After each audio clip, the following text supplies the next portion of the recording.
Dewan Hakim yang terhormat, Dewan Hakim yang terhormat, izinkan saya meralat ucapan jaksa.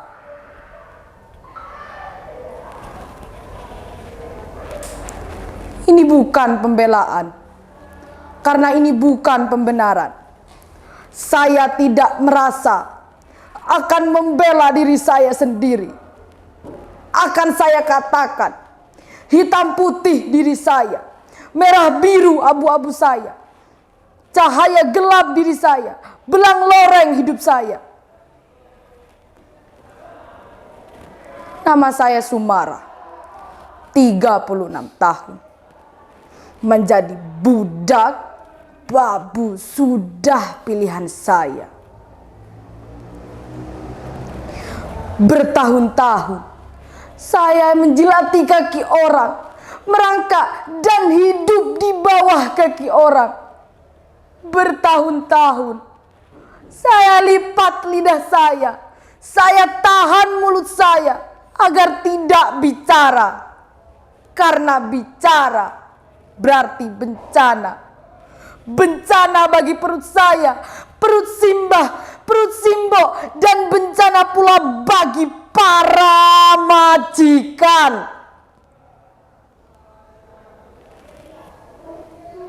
Untuk itu, Dewan Hakim yang terhormat, izinkan saya berbicara. Ini kali terakhir saya bicara. Saya biarkan mulut saya bicara. Jangan ditanya dan jangan dipotong. Kalau waktunya berhenti, saya akan berhenti selamanya.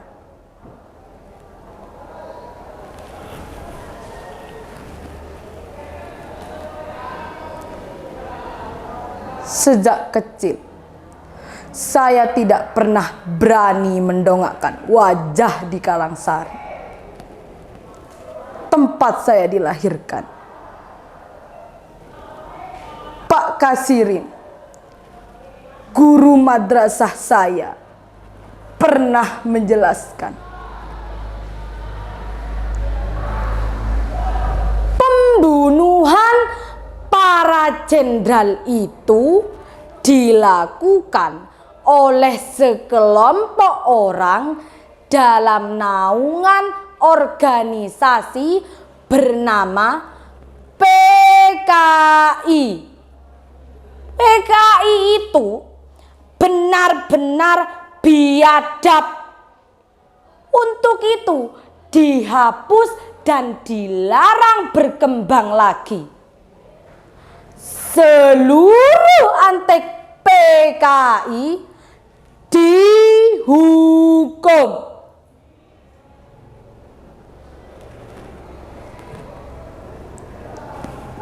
Dewan Hakim yang terhormat, sejak kecil saya seringkali mendengar bisik-bisik busuk orang yang membicarakan bapak saya. Loh, bapaknya si Sumara itu kan PKI. Iya ta? Iya, makanya kamu jangan dekat-dekat sama si Sumara. Nanti kena tangkap, kena ciduk, modar. Siapa bilang bapak saya PKI? Kata siapa bapak saya PKI? Kata siapa Suliman seorang PKI? Bapak saya bukan PKI. Bapak saya bukan PKI. Benar kata Simbah. Harusnya bapak gak usah ikut ngeres kelapa. Gak usah jadi kusir andong. Gak usah ikut nyetor gula ke Denwasto. Lihat akibatnya. Bapak jadi ikutan diseret ketika Denwasto ditangkap oleh tentara. Pak Hakim yang terhormat, jika memang benar bapak saya adalah seorang PKI, lantas apa iya saya, Simbah, Simbo, harus menanggung dosa itu selamanya. Dikucilkan, dirampas hak kami, terdepak di sana sini. Seringkali saya menangis, menjerit, meraung-raung dalam sunyi. 3 nem saya punya, dengan nilai tertinggi yang saya banggakan dari teman-teman saya.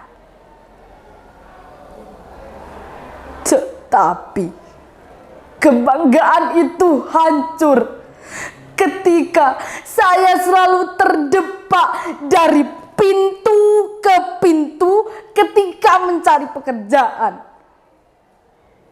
Bayangan Bapak selalu menguntit nama saya.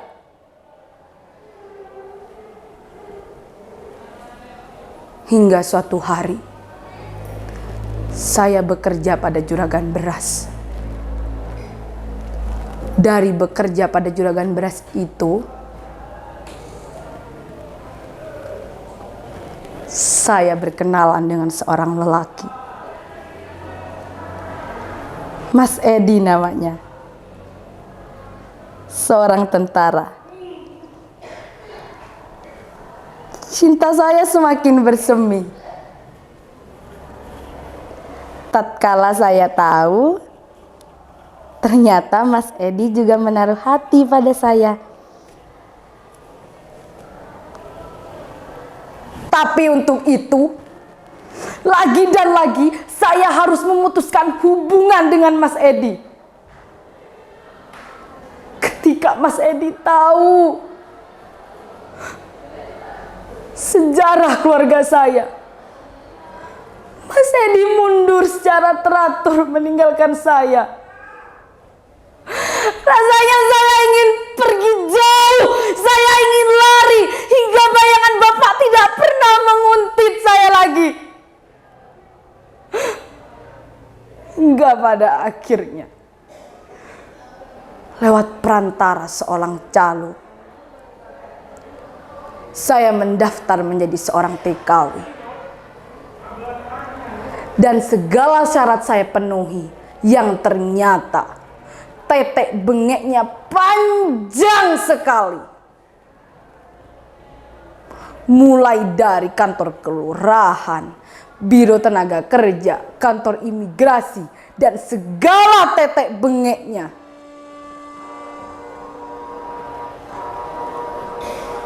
Kemudian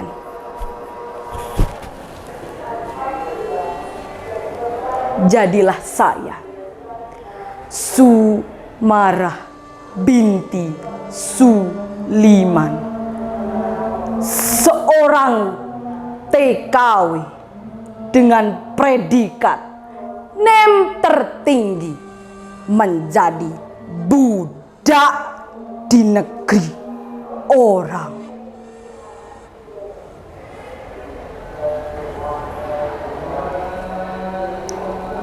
Kosinus tangan diferensial jadi mesin cuci, Archimedes jadi teorem nyetrika baju, dikotil monokotil jadi irama kain pel, dan teori pidato jadi irama omelan majikan.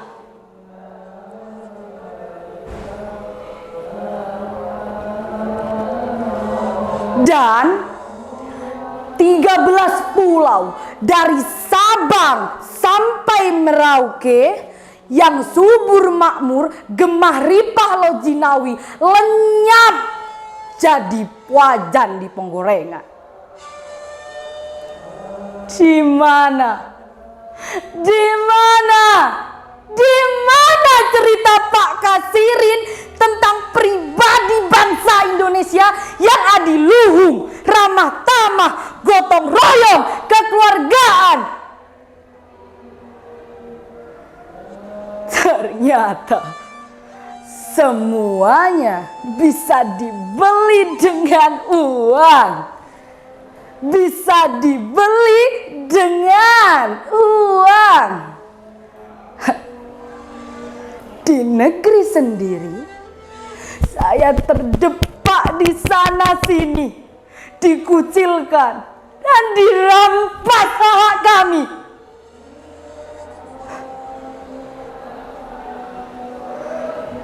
Saya pikir ketika saya memilih menjadi seorang TKW, hidup saya akan berubah. Saya akan bermetamorfosa jadi kupu-kupu yang indah. Tapi ternyata Sumara tetap saja kandas.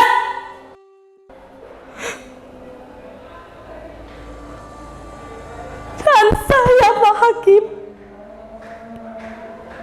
ketika saya bekerja dengan seorang TKW, di balik jubah-jubah hitam milik majikan saya dan di balik cadar-cadar yang menutupi muka mereka, saya disiksa.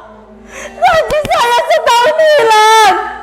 Dan saya, Pak Hakim, saya diperkosa. Saya diperkosa.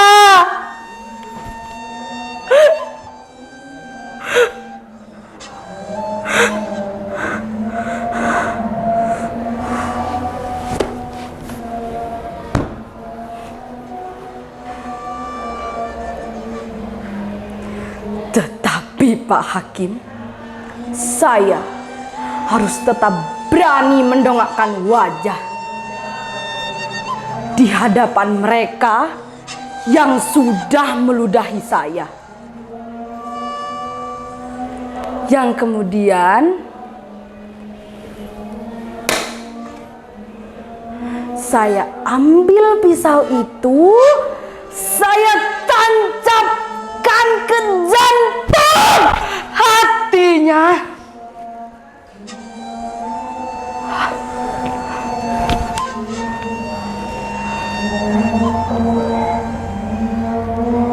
Dan Pak Hakim, majikan itu saya yang bunuh.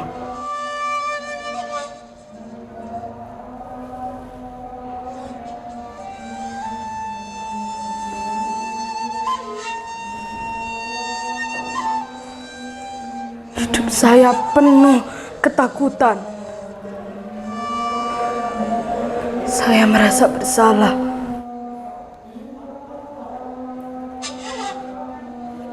Saya, Sumara, saya seorang TKW, saya seorang budak di negeri orang, dan saya siap mati.